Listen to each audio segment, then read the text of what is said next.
բավական այսպես աղմկոտ մի գրառում էին արել այն մասին, որ տեսեք ամերիկյան համալսարանը Երևանում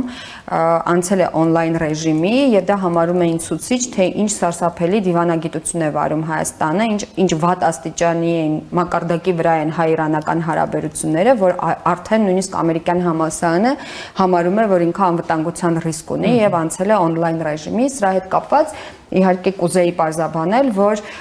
քանի որ Իրանում համալսարաններ թիրախավորվել Իսրայելի կողմից, ի պատասխան Իրանը սպառնացել էր իրենց ձևակերպմամբ Արևմտյան Ասիայի երկրներում բոլոր ամերիկյան ու իսրայելական համալսարաններին թիրախավորել։ Սրա մեջ բնականաբար մեր քարտեզի մեջ առնվազն մեր մոտ գտնվող ամերիկյան համալսարանը չի ներառվում, բայց ամեն դեպքում անվտանգության նկատառումներով եւ համալսարանի ղեկավարությունն էլ, եթե չեմ սխալվում, հենց այդպես նշել էր, որ եթե անգամ մի տոկոս, այսպես ասած, ռիսկ կա, ցանկալի է, որ անցնենք on-line ռեժիմի։ Եվ դրան զուգահեռ Իրանի արտգործնախարարը, ինչպես դուք նշեցիք, շնորհակալություն էր հայտնում Հայաստանի կառավարությանը, այսպես աջակից եւ հարևանի պես, բարիդրացիական հարաբերություններ ունեցող հարևանի պես իրեն այս ընթացքում դրսևորելու համար։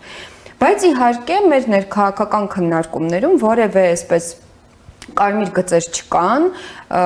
անվտանգության հետ կապված, պետության անվտանգության հետ կապված ընկալում չկա, թե ինչ հարցեր կարելի է շահարկել, իսկ ինչ հարցեր չի կարելի շահարկել, միմյանց մեղադրելու շրջանակներում իշխանությունն ու ընդդիմությունը հաճախ այնպիսի փաստարկներով են խոսում իրար հետ, որ դա վնասում է երկրի արտաքին քաղաքական դիրքավորմանը։